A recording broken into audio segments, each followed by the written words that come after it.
Our group's focus is on social cognitive theory and Vygotsky and Piaget's view on human learning. Seeing as how we spent considerable time discussing Vygotsky and Piaget's theories, we will focus on social cognitive theories. However, we ask that you bring your prior knowledge of these theorists to your learning. Social cognitive theory focuses on how social and cognitive factors combine to influence human learning and behavior. There are four main principles of social cognitive theory. These are: people can learn by observing other people's behaviors and consequences that result from these behaviors. Learning can occur without a change in behavior. Cognition plays important roles in learning. And people can have considerable control over their actions and environments.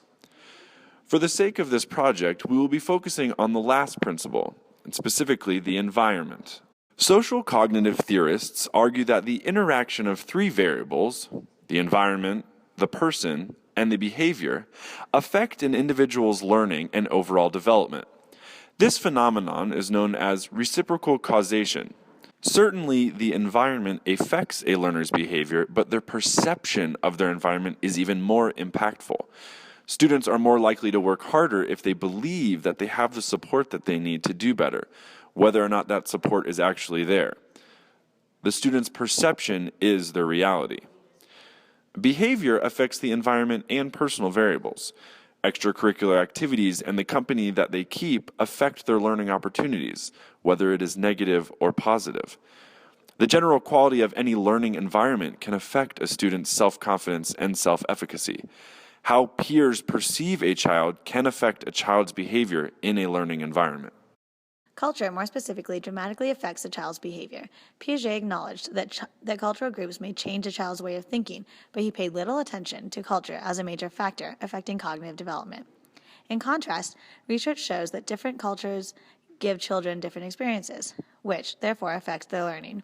For example, Mexican children whose family make pottery acquire conservation skills earlier than their peers of other Mexican families. Apparently, making pottery requires children to make frequent judgments about needed quantity of clay and water, judgments that may be fairly accurate regardless of their specific shape or form of the clay or water container. In other cultures, especially in some where children don't attend school, conservation appears several years later than it does in Western cultures, and formal operational reasoning may never appear at all. In such contexts, some logical reasoning skills may simply have little relevance to people's daily lives.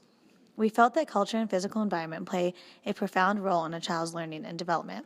For your viewing pleasure, we have recorded 2 student interviews where we discussed their view on their own world.